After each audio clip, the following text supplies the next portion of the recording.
बिस्मिल्लाहिर्रहमानिर्रहीम।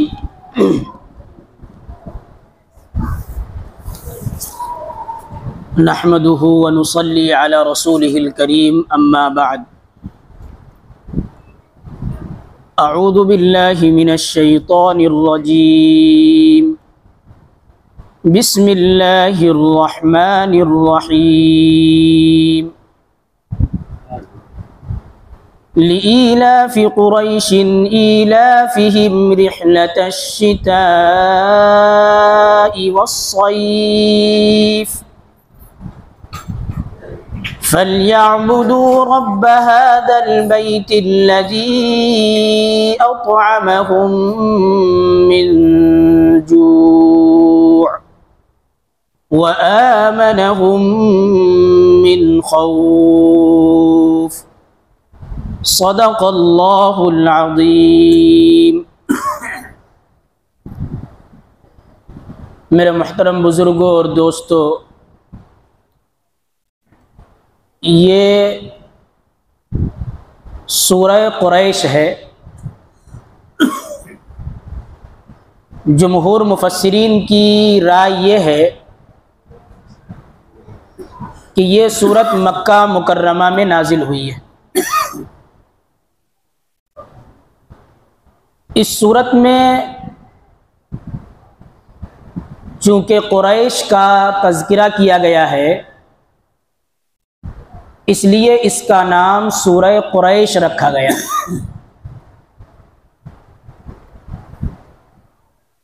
कुरैश अरब के सबसे मुअज़्ज़ज़ और मशहूर तरीन कबीले का नाम है, जिसका सिलसिला नसब सय्यदना हज़रत इस्माईल अलैहिस्सलातु वस्सलाम तक पहुँचता है। हज़रत इस्माईल अलैहिस्सलातु वस्सलाम के एक साहबजादे हैं जिनका नाम है क़ैदार। उनके नसब के अंदर एक बुजुर्ग गुजरे हैं जिनका नाम है नज़र बिन किनाना। इनकी औलाद को कुरैश या कुरैशी कहा जाता है। चुनांचे एक हदीस में नबी करीम अलैहिस्सलातु वस्सलाम ने इरशाद फरमाया कि नहनु बनु नज़र बिन किनाना, कि हम नज़र बिन किनाना की औलाद से हैं। ला नक़फु उम्मना वला नंतफ़ी मिन अबीना, न तो हम अपनी माओं को मुत्तहम करते हैं और न अपने बापों से अपने नसब की नफ़ी करते हैं। मतलब ये है कि हमें अपनी माओं की इफ़्फ़त व पाकदामनी और अपने बापों की बुजुर्गी और शराफत दोनों पर नाज है हमको, क्योंकि हुज़ूर पाक अलैहिस्सलातु वस्सलाम भी इसी कबीले की एक शाख बनु हाशिम में पैदा हुए थे। चुनांचे एक हदीस के अंदर अल्लाह के नबी अलैहिस्सलातु वस्सलाम ने इरशाद फरमाया कि अल्लाह ताला ने इस्माईल की औलाद में से किनाना को मुंतखब फरमाया और किनाना से कुरैश को चुना और कुरैश से बनु हाशिम को चुना और बनु हाशिम से मुझे मुंतखब फरमाया। इस तफसील से ये बात वाज़ेह होती है कि नबी करीम अलैहिस्सलातु वस्सलाम हाशिमी भी थे और कुरैशी भी थे। तो बहरहाल कुरैश जो है ये अरब का एक मशहूर कबीला है। अब रही ये बात कि कुरैश के माना क्या है और ख़ानदान कुरैश को ये लक़ब क्यों दिया गया।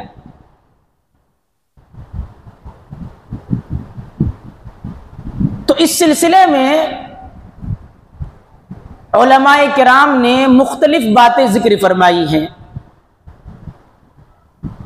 एक बात तो ये जिक्र फरमाई कि कुरैश ये कर्शुन की तस्गीर है, और कर्श समंदर के एक ऐसे ताकतवर जानवर को कहा जाता है जो अपनी ताकत व कुव्वत की बुनियाद पर समंदर के तमाम जानवरों पर गालिब आ जाता है। यह कबीला चूंकि अपनी फसाहत व बलागत की वजह से, शुजाअत और बहादुरी की वजह से अरब के तमाम कबीलों पर गालिब था, इसलिए इसको कुरैश का नाम दिया गया। अब बाज हजरात ये फरमाते हैं कि तकर्रुश के माने अरबी जबान में आते हैं बिखरे हुए लोगों का इकट्ठा और जमा हो जाना। चूंकि ये खानदान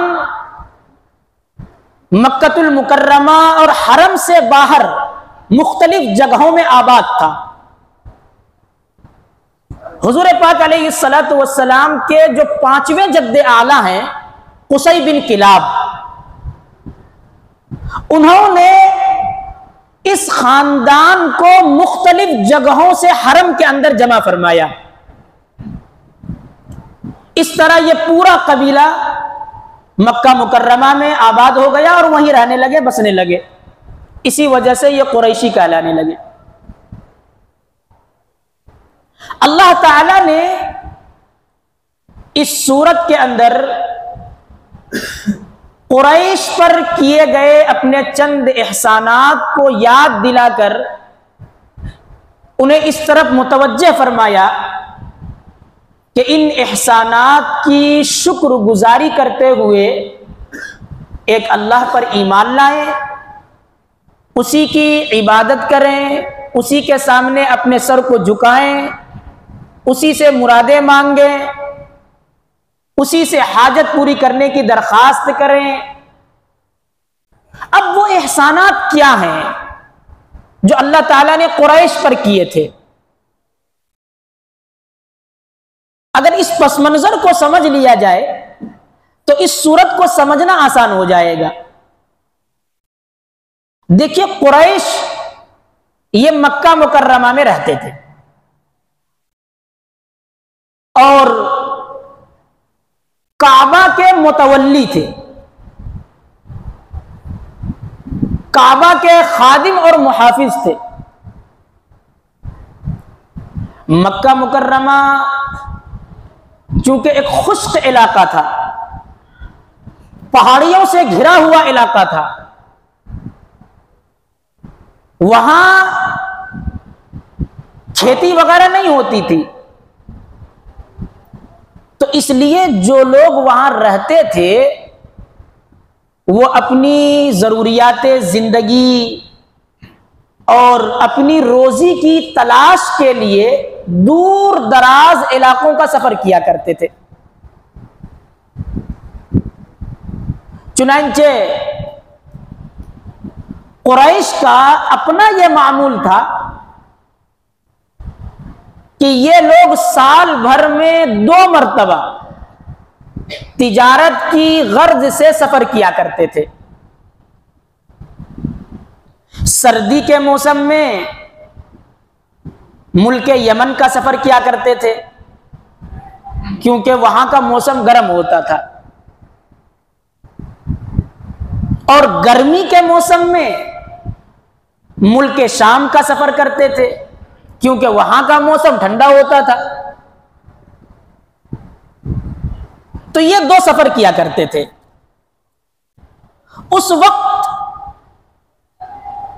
अरब के इलाकों की जो हालत थी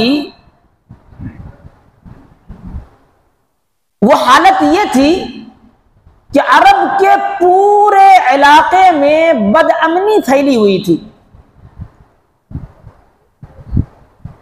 लूट घसूट और कत्ल गारत गरी का बाजार गर्म था। कोई भी शख्स आजादी और अमन के साथ सफर नहीं कर सकता था, क्योंकि रास्ते में चोर डाकू या उसके दुश्मन कबीले के लोग मारने के लिए, लूटने के लिए तैयार बैठे रहते थे। यही वजह थी कि लोग सफर करने से कतराते थे, क्योंकि पता नहीं कब हमला कर दिया जाए, कब कत्ल कर दिया जाए, उठा लिया जाए, माल लूट लिया जाए, जो औरतें और बच्चे हैं उन्हें गुलाम बना लिया जाए। ये उस वक्त अरब के इलाकों की हालत थी। लेकिन मक्के के अंदर जो कुरैश रहते थे, चूंकि वो काबा के मुतवल्ली थे ना, काबा की हिफाजत करते थे वो, तो ऐसे हालात में भी कुरैश को इज्जत और एहतराम की निगाह से देखा जाता था। उनके ऊपर हमला नहीं किया जाता था, न उनके काफिलों को कोई लूटता था, न उनसे कोई टैक्स वगैरह लिया जाता था, न उन्हें कहीं आने जाने से रोका जाता था। गर्ज ये कि अरब के सख्त बदअमनी की हालत में भी कुरैश के लोग बगैर किसी डर के, बगैर किसी खौफ के लंबे लंबे तिजारती असफार किया करते थे। और इन्हीं असफार की वजह से जो आमदनी लेकर के आते थे, मक्के में बड़े खुशहाल और चैन सुकून की जिंदगी गुजारते थे। बिलखुसूस जब असहाबे फील का वाकया पेश आया, हाथी वालों का वाकया पेश आया, जिसका तज़किरा सूरतुल फील में है, जब यह वाकया पेश आया तो इस वाकये के बाद लोगों की निगाह में कुरैश का मकाम व मर्तबा और भी बढ़ गया। लोग और भी इनको एहतराम की निगाह से देखने लगे। इस सूरत में इन्हीं एहसानात की याद दहानी कराई गई है। चुनांचे फरमाया लीलाफी कुरैश, चूंकि कुरैश आदी हो गए हैं। किस चीज के आदी हो गए हैं? ईलाफिहिम रिहलतश्शिताई वस्सैफ, यानी ये सर्दी और गर्मी के मौसमों में सफर करने के आदी हो गए हैं। यानी अल्लाह ताला ने कुरैश की ये आदत ही बना दी थी कि इन्हें सफर का बोझ महसूस नहीं होता था। ये बड़ी आसानी के साथ सर्दी और गर्मी में लंबे तिजारती असफार कर लिया करते थे। रास्ते में कोई परेशानी नहीं होती थी, किसी तकलीफ का सामना नहीं करना पड़ता था। ये कुरैश पर अल्लाह का एक एहसान था, वरना तो आम तौर पर लोगों पर सफर का बड़ा बोझ पड़ता है, और खास तौर पर उस जमाने का सफर जो आजकल के एतबार से बहुत ज्यादा मुश्किलात और परेशानियों से घिरा हुआ होता था। लेकिन अल्लाह ताला ने इस पूरे कबीले कुरैश के लिए सफर को इतना आसान बना दिया था कि ये लोग बेधड़क मुल्क शाम और मुल्क यमन का सफर किया करते थे और वहां से खूब आमदनी हासिल करके लाते थे। आगे अल्लाह ताला ने इसी नेमत का शुक्र अदा करने का हुक्म दिया। फरमाया फलयअबुदू रब्ब हाज़ल बैत, इसलिए इन्हें चाहिए कि वो इस घर के मालिक की इबादत करें। यानी इस नेमत का शुक्र ये है कि जिस घर के ये खादिम हैं, जिस घर के ये मुहाफिज हैं, जिस खाने काबा की वजह से इनके लिए सफर करना आसान हो गया है, इस घर के रब और उसके मालिक पर ईमान लाएं, उसकी इबादत करें, अपने आप को नेक और अच्छे कामों में लगाएं। फल्यअबुदू रब्ब हाज़ल बैत, इन्हें चाहिए कि इस घर के मालिक की इबादत करें। अल्लज़ी अतअमहुम मिन जू', जिसने भूख की हालत में इन्हें खाने को दिया। अब सोचिए कि मक्का मुकर्रमा एक बंजर इलाका था ना, वहां की जमीन खेती बाड़ी के लायक तो थी नहीं, तो होना तो ये चाहिए कि ये लोग भूखे मर जाते, लेकिन अल्लाह ताला ने महज अपने फजल से, अपने करम से इनके लिए बड़ी फरावानी के साथ खाने पीने का बंदोबस्त किया। ये लोग पेट भरकर खाने लगे। हालत का तकाजा तो यह था कि ये भूखे मर जाते, लेकिन अल्लाह ताला ने इन्हें पेट भरकर खाना खिलाया। अल्लज़ी अतअमहुम मिन जू', जिसने भूख की हालत में इन्हें खाना खिलाया। व आमनहुम मिन खौफ, और बदअमनी से इन्हें महफूज रखा कि हरम के बाहर लूट घसूट और चोरी डकैती का बाजार गर्म था। इसका तकाजा तो यह था कि ये लोग डरे सहमे रहते, हर वक्त खौफ में मुब्तला रहते, लेकिन अल्लाह ताला ने इनके खौफ को अमन और सुकून में तब्दील कर दिया और इन्हें हर तरह के खतरात से हिफाजत अदा फरमा दी। अलगर्ज, इस सूरत के अंदर कुरैश से यह कहा जा रहा है कि ए कुरैश,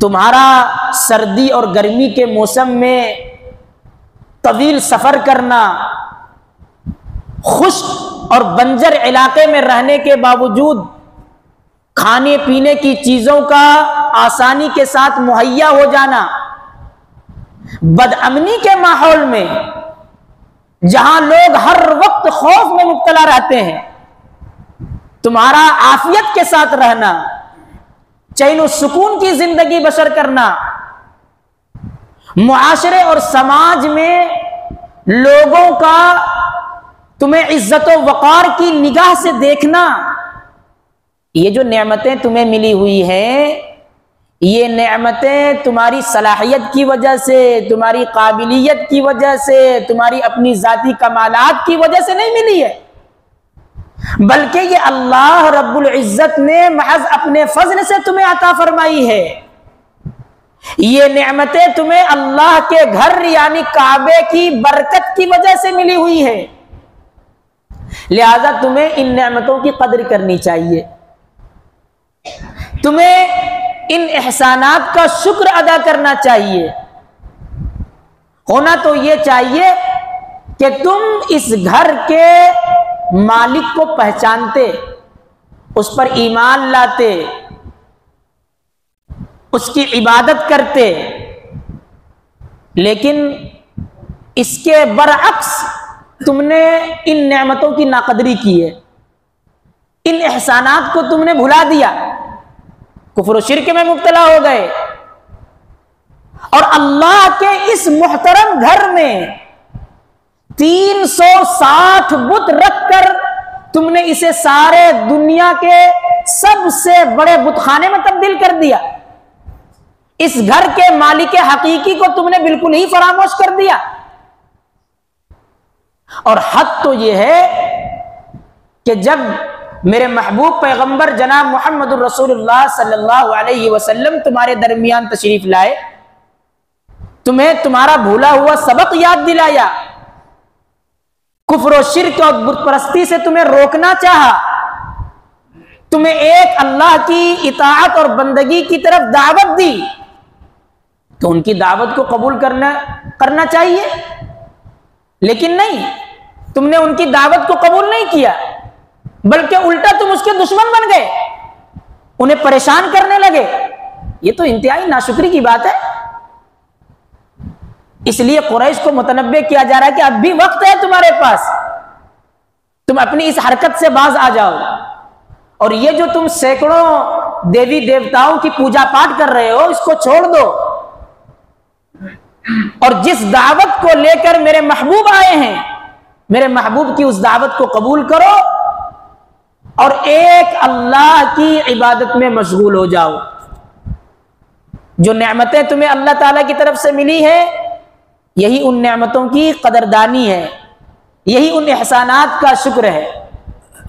लेकिन अगर तुमने फिर भी बंदगी और इबादत को इख्तियार नहीं किया, सब कुछ जानने और समझने के बावजूद कुफ्र और शिर्क पर जमे रहे, तो याद रखो, चाहे तुम काबा के मुतवल्ली ही क्यों ना हो,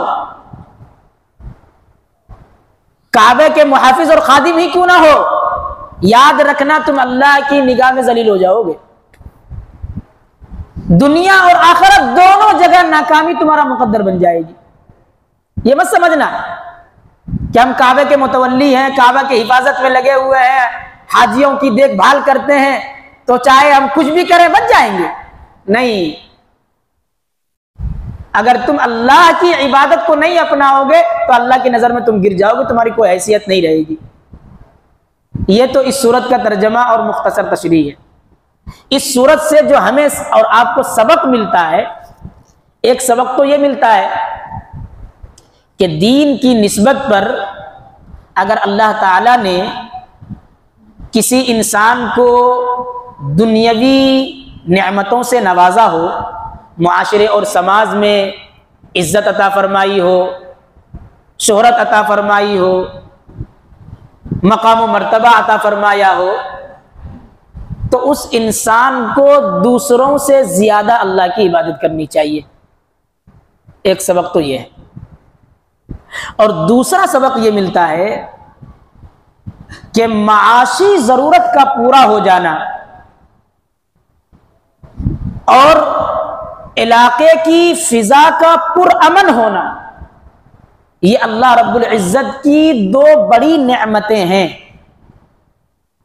अगर किसी इंसान को ये नेमतें हासिल हो जाएं कि मईशत के असबाब आसानी के साथ मुयस्सर हो जाए और वहां दुश्मन की जानिब से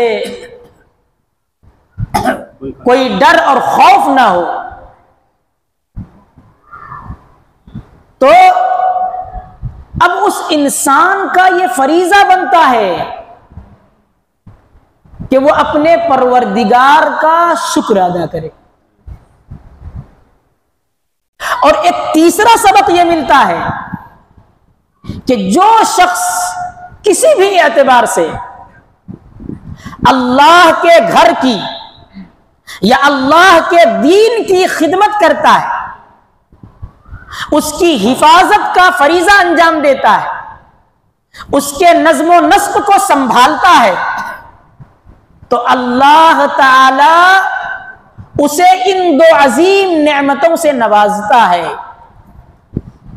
एक तो यह कि उसकी रोजी कुशादा फरमा देते हैं अल्लाह ताला, उसकी जरूरियात का इंतजाम फरमा देते हैं, उसे कभी भूखा मरने नहीं देते। और दूसरे ये कि अल्लाह ताला उस बंदे को कल्बी सुकून अता फरमाते हैं, जिसकी वजह से वो दुनिया में अमन की जिंदगी बसर करता है, चैन और सुकून की जिंदगी गुजारता है। ये तीन सबक इस सूरत से हमें और आपको मिलता है। अल्लाह ताला हमें और आपको चैन और सुकून की जिंदगी अता फरमाए और नेमतों की कदर करने की तौफीक अता फरमाए। व आखिरु दावाना अनिल हम्दुलिल्लाहि रब्बिल आलमीन।